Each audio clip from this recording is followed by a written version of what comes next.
Halo, gue Ikram. Gue punya 5 alasan mengapa pembatasan Pertalite adalah kebijakan yang nggak masuk akal. Halo, gue Dipta. Dan menurut gue, kebijakan tadi masih bisa kita toleransi. And welcome to Flipside.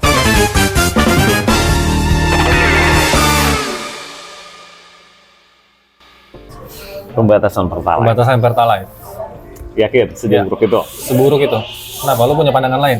Enggak lah, nggak mungkin seburuk itu. Coba yakinkan gue bahwa itu tidak seburuk itu. Nih. Udah? Ya. Masih tetap kurasa buruk? Masih? Ini gimana? Coba lo bisa jelasin nggak? Ya, jelas lah. Namanya penyaluran subsidi yang lebih tepat sasaran, gitu ya. Sekarang subsidinya lo tahu nggak? Subsidinya itu bisa jadi nggak ke orang yang butuh banget bensin atau bahan bakar subsidi. Orang kaya, orang berpenghasilan banyak masih punya kecenderungan beli bensin murah. Kalau dibatasin, mereka-mereka yang butuh bisa dapat yang mereka harus dapat. Gimana?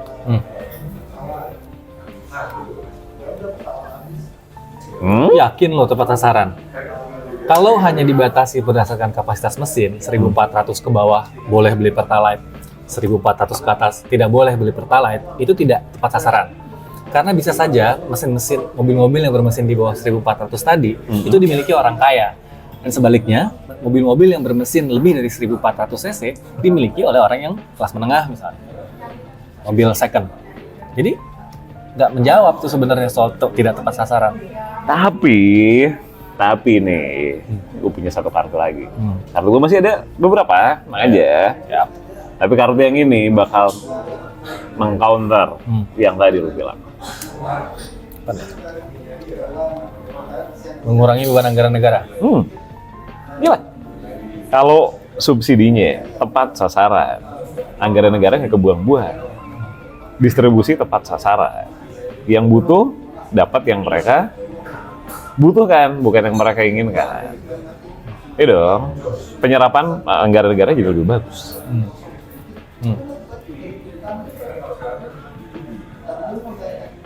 Jangan cuman anggaran negara yang dipikirkan, anggaran rumah tangga juga, bos. Lu tahu Pertalite itu adalah bahan bakar yang paling banyak digunakan oleh kelas menengah dan ke bawah. Betul. Kan?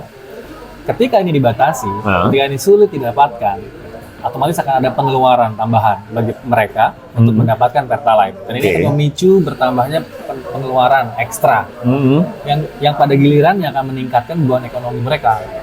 Gitu. Oke, ya, boleh. Tapi nih, kalau yang ini gue nggak yakin. Lu punya counternya. Coba beneran. Kalau yang ini berat. Nih. Menaikkan devisa dari pengurangan impor Pertalite. Iya. Pertalite impor, bos. Dan impornya banyak lagi juga. Semakin banyak kita impor, devisa makin turun. Kalau dibatasin, devisa kita bisa naik. Ini masih nyambung soal anggaran tadi dong ya? Iya. Apa lagi? Apa tuh? Oke. Apa gunanya anggaran kita, negara kita banyak, devisa kita hemat, kalau kesenjangan ekonomi makin lebar? Seperti yang gue bilang tadi, ada tambahan biaya pengeluaran di kelompok menengah ke bawah, yang pada gilirannya akan bisa memperlebar nih jurang ekonomi antara si miskin dan si kaya, karena si miskin akan makin miskin dan yang menengah juga akan terseret ke bawah. Iya. Ada sih. Ada dong. Ada, yakin. Apa? Itu masalah ya. Itu masalah. Tapi ada yang lebih masalah lagi kalau nggak kita peduliin. Nih. Mengatasi polusi dan mendorong penggunaan energi yang lebih ramah lingkungan. BBM subsidi, oktanya rendah. Kita ngomongin Pertalite, kita komparasi aja dulu sama Pertamax. Pertamax itu oktannya jauh lebih tinggi. Dan secara potensi merusak lingkungan, itu justru lebih tinggi yang oktannya tinggi juga. Itu sebenarnya. Sementara Kita rindu langit biru, bro. Masalahnya, apa alternatifnya kalau memang Pertalite itu dinilai merusak lingkungan? Pertamax juga ternyata masih bisa merusak lingkungan. Jadi nggak ada kaitannya karena Pertamina atau pemerintah lah dalam hal ini belum menyediakan infrastruktur alternatifnya, belum menyediakan bensin alternatifnya yang benar ramah lingkungan. Emang ada Pertamina Green, tapi itu juga sebenarnya nggak bersih-bersih amat gitu kan. Jadi dibatasi atau tidak dibatasi Pertalite tidak ada hubungannya sama green ini. Tapi yang ini gua rasa sih tidak terbantahkan lagi. Oke. Coba. Ini kartu terakhir lo nih. Iya. Mendukung transisi ke energi baru dan terbarukan.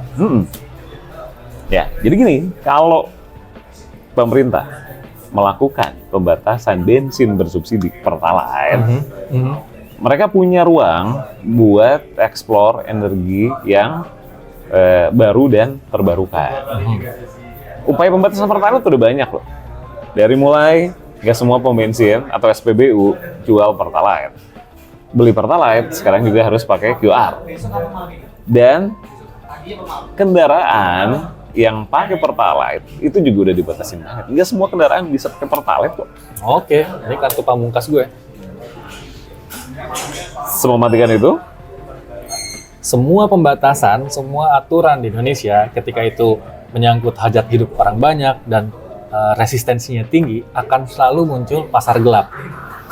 Akan selalu muncul tempat-tempat yang menyediakan Pertalite di luar Pertamina, di luar jalur yang semestinya. Jadi di situ ada potensi kerugian, juga ada potensi keselamatan sebenarnya, karena bensin-bensin ini akan dijual di tempat-tempat yang tidak memenuhi atau tidak sesuai dengan kaidah-kaidah keamanan sebagaimana yang disyaratkan di pom bensin resmi.